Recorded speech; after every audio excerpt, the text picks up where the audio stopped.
मोहम्मद शमी भारतीय cricket team के तेज गेंदबाज, 462 इंटरनेशनल विकेट, वर्ल्ड कप जैसे बड़े मंचों पर भारत के लिए सबसे भरोसेमंद गेंदबाजी की। और अब वही खिलाड़ी एक स्कूल के कमरे में बैठकर अपनी मतदाता अधिकार, अपनी वोटिंग राइट्स साबित करता दिखाई देता है। टाइम्स ऑफ इंडिया की रिपोर्ट के मुताबिक कोलकाता में चल रहे SIR यानी स्पेशल इंटेंसिव रिवीजन के तहत मोहम्मद शमी को अनमैप्ड वोटर की कैटेगरी में डाल दिया गया। वजह यह बताई गई कि उनके माता पिता के नाम 2003 की वोटर लिस्ट में नहीं मिल पा रहे थे। इसी आधार पर शमी और उनके भाई मोहम्मद कैफ को सुनवाई के लिए नोटिस भेज दिया जाता है।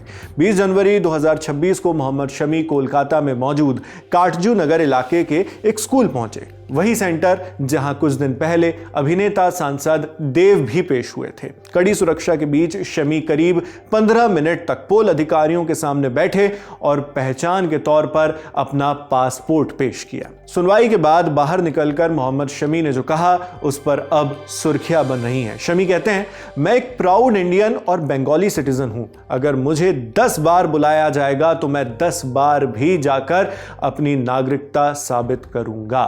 शमी ने यह भी कहा कि वोटर लिस्ट में नाम और डिटेल्स ठीक कराना हर नागरिक की जिम्मेदारी है। उन्होंने साफ तौर पर कहा कि उन्हें किसी तरह की कोई परेशानी नहीं हुई और पोल अधिकारियों ने पूरी प्रोसेस अच्छी तरह संभाल ली। न्यूज एजेंसी PTI की रिपोर्ट के मुताबिक शमी ने कहा, SIR सबकी जिम्मेदारी है, सभी को इसमें सहयोग करना चाहिए, इससे किसी को कोई नुकसान नहीं हो रहा है। यहां गौर करने वाली बात है कि मोहम्मद शमी करीब पिछले 25 सालों से कोलकाता में रह रहे हैं।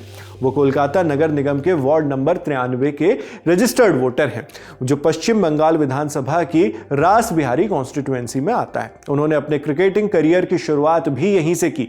कम उम्र में ही वो उत्तर प्रदेश से कोलकाता आ गए थे। यहां उन्होंने बंगाल क्रिकेट सिस्टम में खुद को साबित किया। रणजी, अंडर 22, फिर इंटरनेशनल क्रिकेट तक का सफर भी यहीं से निकलता है। PTI के मुताबिक शमी को पहले भी सुनवाई के लिए बुलाया गया था, लेकिन उस वक्त वो गुजरात के राजकोट में विजय हजारे ट्रॉफी के लिए खेल रहे थे। इस टूर्नामेंट में उन्होंने बंगाल टीम का प्रतिनिधित्व किया। उन्होंने बूथ लेवल ऑफिसर या BLO को इसकी जानकारी दी। इसी के बाद शमी को इस SIR सुनवाई के लिए नई तारीख दी गई थी। मगर यहीं से सवाल शुरू होते हैं। सवाल ऐसे सिस्टम पर जहां एक ऐसा खिलाड़ी जिसने भारत के लिए वर्ल्ड कप में बड़े विकेट लिए, जिसने विदेशी जमीन पर तिरंगा ऊंचा रखा, जो भारतीय टीम से खेलने के साथ साथ खुद को हमेशा प्राउड इंडियन कहता रहा, उसे अपनी वोटिंग राइट्स, अपने मतदाता वाले अधिकार साबित करने के लिए पेशी में आना पड़ता है।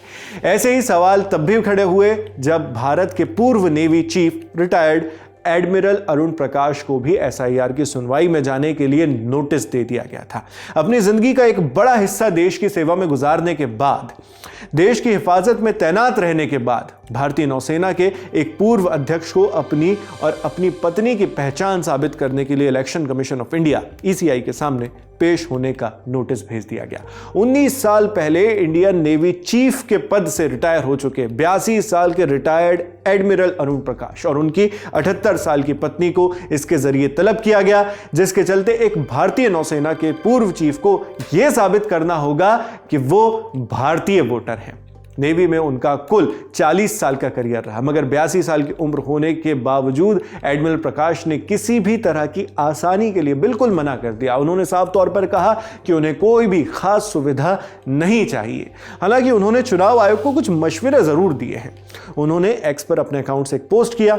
चुनाव आयोग को इसमें उन्होंने 3 सलाह दी। कहा, मैं चुनाव आयोग को बताना चाहता हूं कि अगर SIR फॉर्म से जरूरी जानकारी नहीं मिल रही है तो उसे बदलना चाहिए। BLO 3 बार हमारे पास आए और वो खुद और भी जानकारी मांग सकते थे। हम 82 और 78 साल के बुजुर्ग पति पत्नी हैं और हमें 18 किलोमीटर दूर 2 अलग अलग तारीखों पर बुलाया गया है। उन्होंने जोर दिया कि अगर मौजूदा SIR फॉर्म या एन्यूमरेशन फॉर्म वोटर की पहचान उस तरह से उजागर नहीं कर पा रहा है जिसकी जरूरत है, और जैसे एक वोटर बताना चाहता है, तो SIR फॉर्म को बदल देना चाहिए। यह रुख वैसे तो क्रिकेटर मोहम्मद शमी के रुख से अलग था। हालांकि एडमिरल अरुण प्रकाश भी सलाह देने के बाद चुनाव आयोग की तय प्रक्रिया का पालन करने का इरादा रखते हैं, मगर सवाल तो उस सिस्टम पर लाजमी तौर पर उठ रहे हैं जिसके चलते देश की सेवा करने वाले लोगों को भी देश का प्रतिनिधित्व करने वालों को, देश की हिफाजत करने वालों को भी सुनवाई में हाजिर होना पड़ रहा है अपने आप को भारतीय वोटर साबित करने के लिए। बाकी आप इस पूरी खबर पर क्या सोचते हैं, कमेंट बॉक्स में लिखकर जरूर बताएं। मैं हूं शेख नावेद, देखते रहिए लल्लन टॉप।